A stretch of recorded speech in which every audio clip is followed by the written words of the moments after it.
Welcome to chapel. You've had quite a run of chapels, certainly yesterday with the day of prayer. I understand it was a rich day together. And then Monday you had Rob Chartrand, and then last week Laura Trapper. Phenomenal. Laura, you did an incredible job, so blessings on you. I want to invite you to turn to Romans chapter 1. Turn to Romans 1, and a number of weeks ago we started this book of the Bible. And we talked about how this book of the Bible is largely foundational. Paul is delivering sort of Christianity 101, and yet it's graduate studies all wrapped up together. The essence of what the gospel is. And in fact, the word gospel shows up some 60 times in this book of the Bible. And it's all about understanding the gospel, embracing the gospel, and of course, living out the gospel. And so after his introduction, he starts to move into some content. So follow with me as I read from chapter 1, verse 8. First, I thank my God through Jesus Christ for all of you because your faith is proclaimed in all the world. What a testimony to have a reputation all around the world. For God is my witness, whom I serve with my spirit in the gospel of his Son, that without ceasing I mention you always in my prayers, asking that somehow by God's will I may now at last succeed in coming to you. He was on his knees. He had deep affections for the believers in Rome, and he so badly wanted to go there, but of course he was delayed. Things like being arrested, shipwrecked, imprisoned, under all kinds of trials. So those things were legitimate delays in his life, but he was so aspiring to go there. And then he tells them why he plans to visit them. He says in verse 11, "For I long to see you that I may impart to you some spiritual gift to strengthen you. That is, that we may be mutually encouraged by each other's faith, both yours and mine. I want you to know, brothers, that I have often intended to come to you, but thus far have been prevented, in order that I may reap some harvest among you, as well as among the rest of the Gentiles."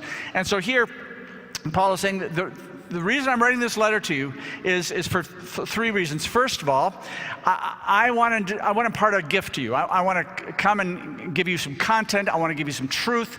I want to offer you some encouragement. I want to offer some leadership. I want to offer some inspiration. So I want to gift you. I want to bless you by my coming. Secondly, he says, I want us to be mutually encouraged.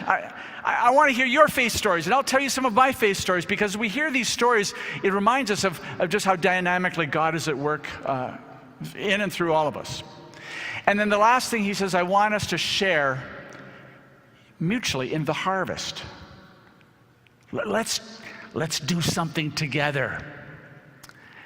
Let's crash the Roman Senate. Let's start a Bible study with the Praetorian Guard. I don't know, let's do something together, but let's share in a harvest together. So he wants to come to them, and he's giving them up front, like, this is why I'm coming. I've been delayed, but I will get there. And he would eventually. But the next section is like, it's pure motivation. And that's why I read from Philippians chapter 3 just a few moments ago with Tanner. It's high octane fuel. It's what drove Paul. And he says to them, I am under obligation to the Greeks and to the barbarians, both to the wise and the foolish. So I'm eager to preach the gospel to you also who are at Rome, for I'm not ashamed of the gospel.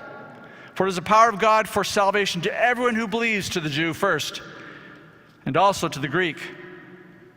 For in it the righteousness of God is revealed from faith for faith.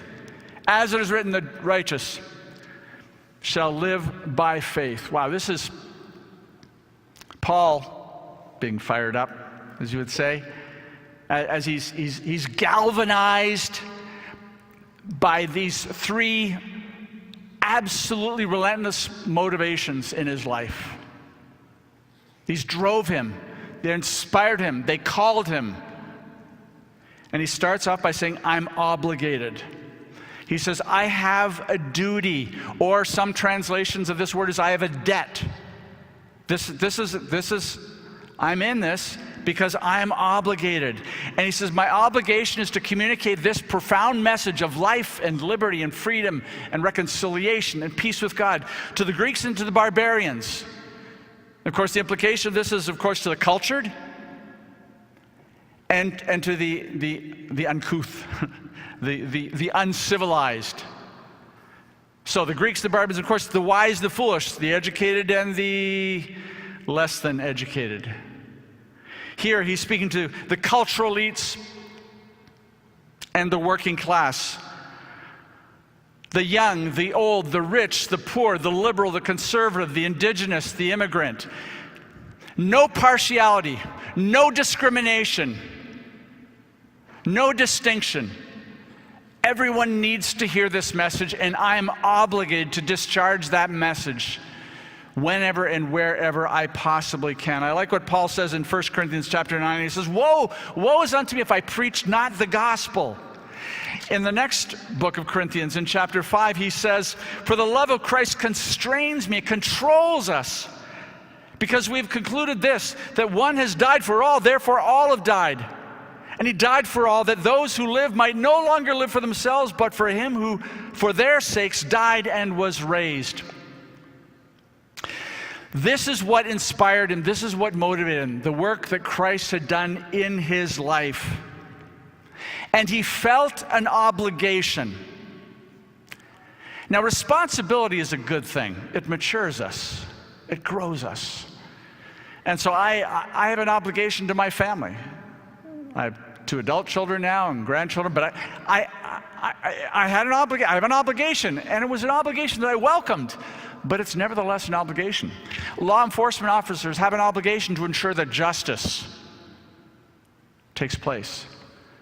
And physicians have an obligation to their Hippocratic oath to not do harm, to do no harm, and to bring their best to relieve suffering and pain. And of course, leaders have an obligation to their people, to their flocks, to their organizations, to their nations. Leadership is never about the leader. It's about the people. And oh my goodness, I wish more leaders would get that. It's a responsibility. And of course, the church has a responsibility, an obligation to steward and discharge this profound message. And Paul was gripped by it. And that kind of responsibility, it grows us and matures us. Because if not, we end up entitled consumers. We end up being full of expectations. We become takers. But responsibility matures us. That's why we give children responsibilities. That's why we need to have responsibilities in the church, wherever we are, to own in the mission. And Paul felt that sense of obligation, that sense of duty, that sense of really debt. Now, the next phrase, though, he says, I'm not only obligated, but I'm also eager to preach the gospel to you also who are at Rome. I'm eager. Here, this has a sense of being willing, but with joy. And I don't know what kind of images come to your mind when you think of someone being eager.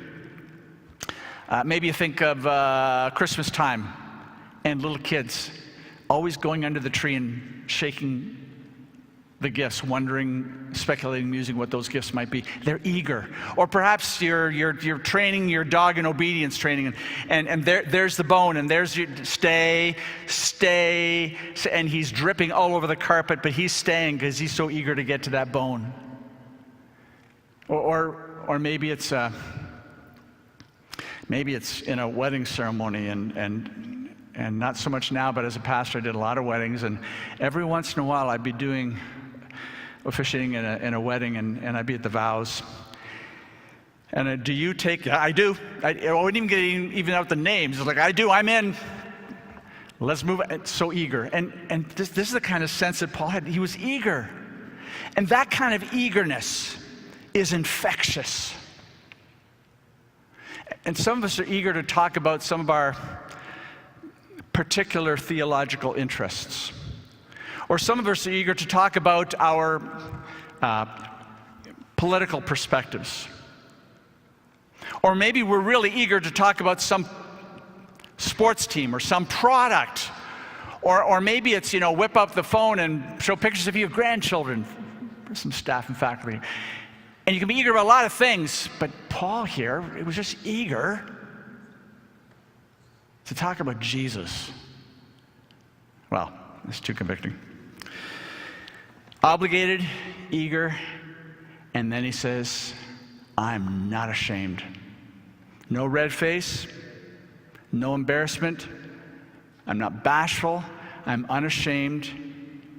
I'm bold because of what Jesus has done for me. Because the gospel is the power of God to transform lives, to the Jew first and to the Greeks. In other words, to all people. It transforms. It reconciles us with God. It gives us a sense of meaning and purpose and hope and direction. It settles us. It satisfies us. It gives us peace. Now, it does so, as he says at the conclusion of this movement, by faith. And when we respond to God in faith, this is what happens in our lives. And I fully appreciate that some of us are facing struggles. In fact, really, we're all facing struggles of various kinds. But sometimes we have to remind ourselves afresh, especially if you grew up in a Christian home. A person who is living life completely without God, and life goes sideways, as it often does, as it always will. And when life goes sideways, they have nothing. Everything that surrounds them is fleeting, is temporal. Not that there can't be moments to bring a little bit of an injection of some sort of stability, but really, when life goes sideways for us, we have the confidence and the assurance that we are not alone. That God, even with all the mystery and shrouding it all, is working with purpose and meaning. And that we can embrace and live in that purpose. And so Paul here was inspired by that, and he was unashamed of what he had. No sense of alienation and disconnection, no sense of hopelessness. He knew he had Christ, and because of that, he was obligated, he was eager, and he was unashamed. No shame and no fear of man. And the fear of man is a powerful force. Listen to what Proverbs 29:25 says. States this: the fear of man lays a snare, but whoever trusts in the Lord is safe. And what does a snare do? The image is it traps us. It captures us, it holds us, it imprisons us, it paralyzes us, it keeps us from freedom, it keeps us from moving. And it was fear that gripped the souls of the spies moving into the promised land. Those Canaanites, oh man, we're grasshoppers. And it was fear, the fear of man, that caused Peter to deny that he even knew the Lord. At a time when Jesus most needed that kind of loyalty. Listen to this passage from John chapter 12. It's tucked in there, and I've read it before, but it just came alive to me. John 12:42. Nevertheless, many, even if the authorities, believed in him, that is Jesus, of course. But for fear of the Pharisees, they did not confess it, so that they would not be put out of the synagogue. For they loved the glory that comes from man more than the glory that comes from God. And in this context here, it's so convenient and so easy, and it should be, to high-five each other in our faith and to chest bump each other, to be strong and bold and courageous. But we know that beyond these walls and outside of this campus, the message of Christ is not just foolishness, as Paul says. It's hostility inspiring. And the fear of man will wreck us. It'll put us in a kind of prison, a kind of bondage, and hold us back. Listen, everyone is subject to the fear of man. Everyone. So politicians, they absolutely are gripped by the fear of man. That's why they compromise. That's why they don't want to lose their constituency. They don't want to lose votes. They don't want to lose their role. Academics live in fear, not ours, but academics live in fear because they want the approval of their guild. They want some peer review. They want to be recognized. Physicians have their fear. Medical profession, there's fear. Employees fear their employers because they don't want to get fired, and employers fear their employees because they don't want to get sued. And together we fear culture because we don't want to get canceled. And fear holds us back. And Paul says, no fear of man. No fear of man. And so what Paul is telling us here is that I'm obligated. It's a duty, it's a debt. But I'm also eager. I want to do this. And furthermore, I'm not ashamed because God has done an absolute transformation in my life, as he has done to you at Rome, and as he's doing to us here today. And understanding this motivation, that it's a motivation that matters. You see, motivation could be understood in two kinds of forces. There's intrinsic motivation and extrinsic motivation. Intrinsic motivation is a kind of motivation that comes from within. It's not externally, there's no gun to your head. It's internally, you're doing something because you want to. And Paul loved Jesus. Paul was overwhelmed by the magnitude of the grace that Jesus had shown him. And as we work through the book of Romans and we see the nature of the human heart, you can't help but be overwhelmed at the grace of God in our lives. And so intrinsically, Paul was motivated by that which was from within. Extrinsic motivation is motivation from without, which has rewards attached to it, or penalty and threat. And there was extrinsic motivation as well, but not the kind of fear.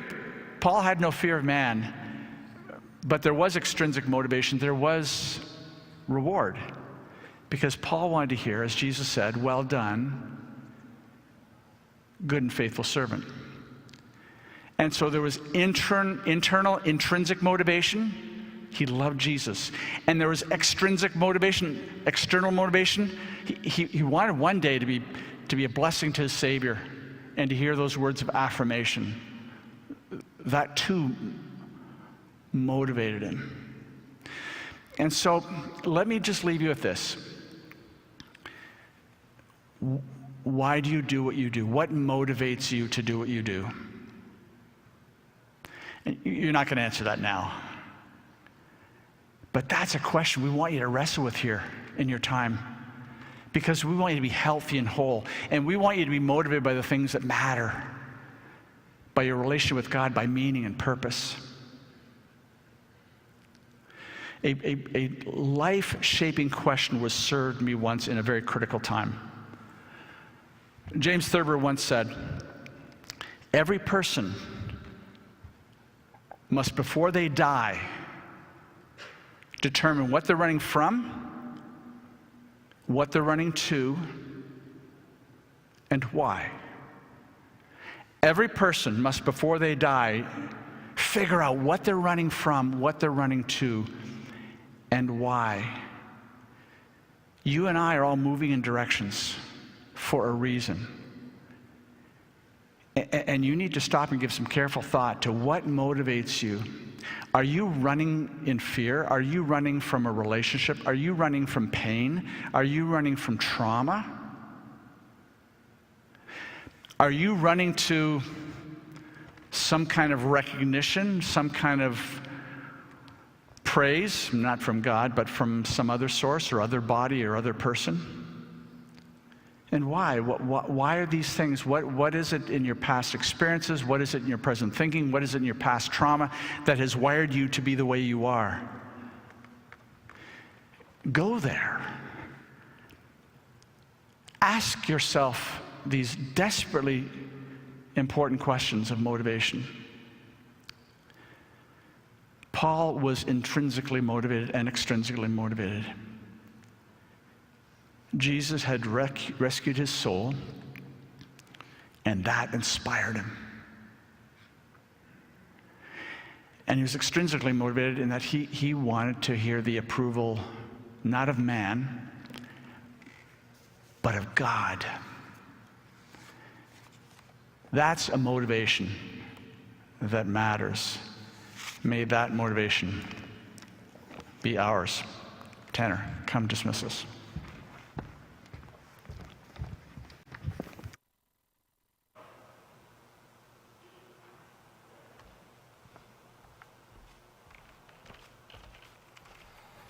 All right, let's pray. No guilt in life, no fear in death. This is the power of Christ in me.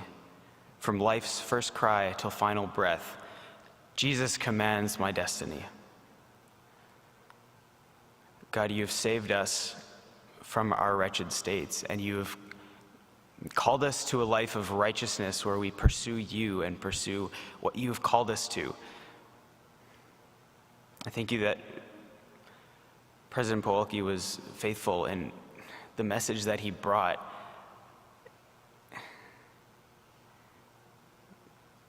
God, let us be motivated and not ashamed of the gospel by which you have saved us and by which you desire to save the world. Amen. Go in peace to love and serve the Lord.